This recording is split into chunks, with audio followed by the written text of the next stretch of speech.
Est-ce que vous pensez que Sébastien Lecornu, là, est l'homme de la situation dans ce moment de blocage? Ce que je retiens de tout ce que je lis, c'est qu'il a le caractère de la situation. Puisqu'apparemment, c'est quelqu'un qui négocie plutôt bien, qui est plutôt bien apprécié de tous les camps politiques, y compris du Rassemblement national, et qui a le goût de cela, le goût de la négociation. C'est comme ça qu'on le caractérise. Après, est-ce qu'il a le profil? À mon avis, non. Il en a peut-être le caractère, mais pas le profil. Parce que le parti du président, le bloc central, a été défait dans les urnes en juin 2024. On le sait bien, suite à une dissolution provoquée par ce même président.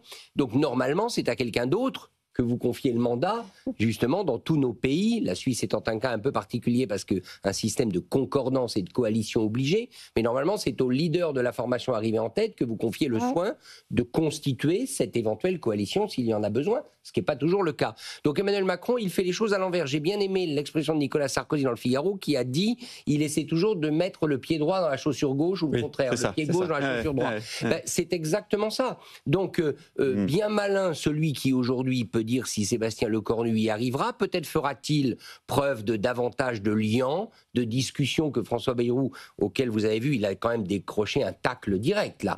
Il l'a pris dans son viseur, il lui a dit la méthode ça marchait pas, en gros avec vous il n'y a rien qui marchait, avec moi ça va marcher, sauf que très franchement si vous êtes une des formations hostiles ou pas hostiles, mais en tout cas dans l'opposition, je pense notamment aux socialistes, vous vous dites mais franchement, on vient à nouveau de me gifler. On vient de nommer un très proche du président et on me demande à moi, formation dont on a besoin des voix, d'aller à Canossa pour me coaliser. Alors je crois que son seul argument, mais on le connaît, là je paraphrase ce que dit la presse française, il a deux arguments, Sébastien Lecornu, il ne va pas manquer de les employer. Premier argument, c'est que certains partis ont peur de la dissolution. C'est le cas des socialistes, c'est le cas de la droite traditionnelle qui pourrait y perdre beaucoup de plumes.